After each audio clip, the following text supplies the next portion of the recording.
Ariégeoises, Ariégeois, bonjour. J'ai l'honneur de solliciter vos suffrages pour les élections législatives de juin 2017.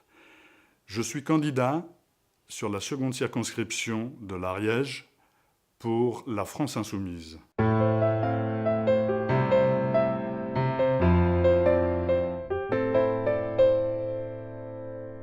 Je suis un enfant d'Hercé, berceau de ma famille, la vallée du Garbet, dans le Couserans ariégeois. J'étais au collège à Seix, au lycée à Mirepoix, puis à l'université à Toulouse. En parallèle à mon métier d'enseignant, je suis président du festival Les Théâtrales en Couserans.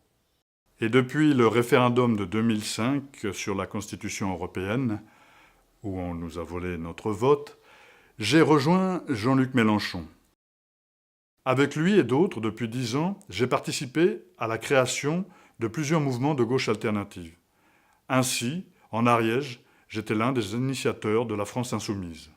Pour cette campagne des législatives, j'ai la chance de pouvoir m'appuyer sur notre programme « L'avenir en commun », avec quelques mesures phares comme la sécurité sociale à 100%, l'augmentation du SMIC, la transition écologique, la sortie du nucléaire et la défense des services publics.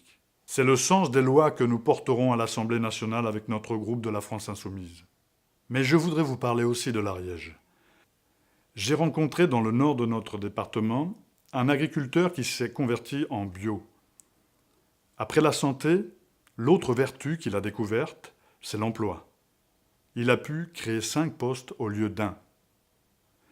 Et puis un jour, une entreprise a eu pour projet d'implanter des éoliennes sur la colline en face de son village. Derrière l'objectif d'énergie renouvelable, il y avait là une volonté de spéculation foncière. Il a donc rencontré les décideurs de cette entreprise. Il leur a d'abord proposé de diminuer leur ambition, mais aussi de lui octroyer l'exploitation de 2 ou 3 éoliennes.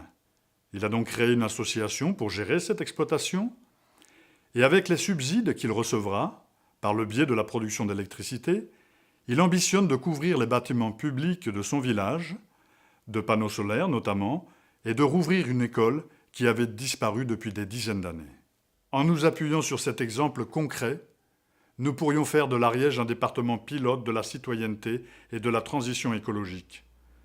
Pour cela, dès mon élection, je convoquerai des États généraux en Ariège. Et pour financer cette initiative, j'utiliserai ma réserve parlementaire. Il s'agira là de faire se rencontrer élus, porteurs de projets et populations. Je veux être un initiateur, un incitateur.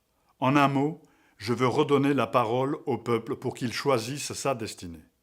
De tout temps, depuis la guerre des demoiselles jusqu'au combat des maquisards ariégeois et des guerrieros espagnols contre les nazis, l'Ariège a été belle et rebelle, comme disait Jean Ferrat. C'est sans doute pour cela que Jean-Luc Mélenchon est arrivé en tête lors du premier tour des élections présidentielles dans notre département. Comme vous avez pu le constater, le nouveau président de la République a choisi un Premier ministre de droite. Il ne faut en aucun cas laisser tous les pouvoirs à ce nouveau gouvernement. Et la seule alternative, c'est la France insoumise.